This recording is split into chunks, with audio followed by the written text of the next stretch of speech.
Hello and welcome to Fluent Friends. featuring Nick and Banai. we're working on the intro there, folks. But welcome back. We're continuing the series on relationships, and it's about divorced couples who decide to separate and they end up living together still. Divorced couple, you would think that they're divorced and separated. Why would they still want to continue living together? Just give it like 5 seconds. I don't know how to count to 5. But the first thing that pops in my head, I'm going to say is children. That's got to be one of the biggest factor of divorced couples still living together, right? Yeah, definitely. It is mostly happening with couples that have children because, as most studies would show, children who have both parents present in their lives tend to develop better, get better grades, probably go on to have a better job. It's not that people who are from divorced families aren't successful. That's not the case, but more often than not, it's proven that it's good for a kid to have both parents in the house. Yeah, outside of that, I find it kind of hard to think about why they would still continue to live under the same roof. What would be the other reasons? I think it's kind of a universal one, is that the cost of living is just really expensive. And if a couple kind of ends the relationship amicably means that they both agree that the marriage has come to an end. They don't really despise or hate each other, but they probably just don't romantically love each other anymore. It might be more economically beneficial for them to live together. And I think it's something that people here and in other parts of the world too could kind of wrap their head around. You know, the cost of living is pretty high, wouldn't you say? Yeah, probably. I think for couples that have some sort of joint assets or they're younger, that would probably cause them to continue living together, being divorced or separated, but in the meantime, figuring out the property or the finances, I think. Yeah, and when you talk about joint assets, you know, what do you mean by that in terms of a married couple? I would say if they have a house, apartment together, if they have a bank account that's joint, that would be a little complicated unless they, sign some sort of prenup. Mm-hmm. That would make the process a lot easier. And what's a prenup? A prenup is it's a pre-marriage Agreement, right? Yep. That's legally binding, and essentially it says that if we decide to get divorced, if we decide to separate, we're going to split our assets this way or that way. We didn't sign one. No, but Benai's looking at me. Everything's my name. She's thinking your okay. money's my money. Anyways, so I think that's a really big factor. Much like the rest of the world, housing is one of the biggest costs. And imagine you're a couple who lives in one of the most expensive cities even in the world. It doesn't have to be America, New York, LA, but it could be Tokyo, it could be Taipei. These are expensive cities. You have a house that you like, that you've lived in for a while with your spouse. To get that same space to yourself is probably going to be next to impossible. Most people work a huge chunk of their life just to afford a house or their apartment, and that's a really big factor for why some of these couples are deciding to go an alternative route after divorce. I can't help but think divorced couples who still end up cohabitating, what's the percentage of them? How many of them probably end up getting back together because of the situation?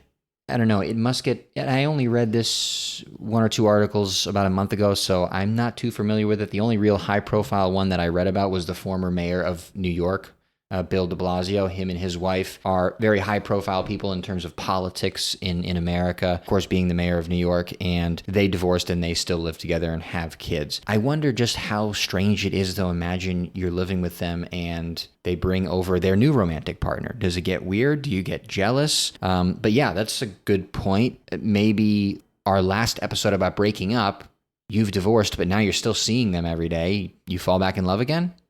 Probably, yeah. I mean, divorce rate is so high in America that makes me think maybe remarried rate could be high too. That is true, although the divorce rate is declining, although some people think it's because people are getting married less and later. The interesting thing, though, is when you look at in Asian countries, the divorce rate is really low. And now why that is, that could be a whole nother podcast series on just sociology and all that kind of stuff, and we won't get into it today. But, you wonder if there's some people there who are living kind of they would like to be divorced, but maybe for the reasons we stated, they don't get divorced, right? The kids and the assets that they have together, like property. It's funny, earlier you mentioned that couples breaking up but still living together and then bringing their own respective romantic partner later on into their houses. And you use the mayor of New York, the ex-mayor of New York as an example. I was wondering, like, if their house is big enough, maybe that's not a problem. Yeah, right. Well, we're all not the ex-mayor of the biggest city in the world. So I think for most people, they don't have that option of having 12 rooms in their house so that they can feel like they're alone. With any kind of new trend, there's a lot to be learned and to see whether down the road it's something that increases and whether or not it's happening everywhere. It could just be happening in major cities, like I mentioned, where the cost of living is so high that people just cannot simply move to a new place. I wonder what's the picture. I'm trying to envision and picture what that life of divorced couple living together would look like. I think a lot of people would agree that they put children first. That's kind of how I think most couples function. Being divorced, having your own partner, I just wonder what it's like living a life like that and how complicated that must be. Well, relationships are complicated, so I think everyone is different. And again, if they didn't end the relationship on bad terms, then maybe people can still be friends. They can learn to let go of jealousy and anger and just do what's right by their kids. And I think that's kind of the common denominator between most of the stories that I read is more so, or more than just the assets and the money that they have. It's about family. It's about their kids and making sure that they're there for them, because when couples get divorced, in a lot of cases when it doesn't end well, they have to fight for what we call custody. So, I'm going to see you 2 days a week. I'm going to see you 5 days a week. I'm going to see you on these hours, that hours, who gets me during Christmas, who gets the kid during Thanksgiving. That's all something that sometimes can lead to a messy separation. And that can be kind of traumatizing for kids.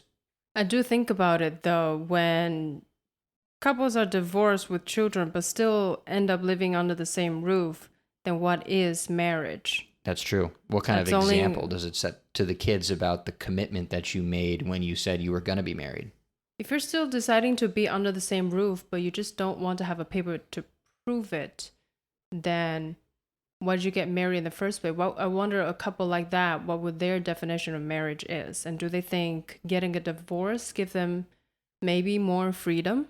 It could be. That's true. And I think you brought up the good point of having the piece of paper. And I think for most people that are married and in a good marriage, they would say that their marriage is more than the piece of paper, right? And they went into it thinking about the actual commitment, whether that's emotional and that's physical, that's financial.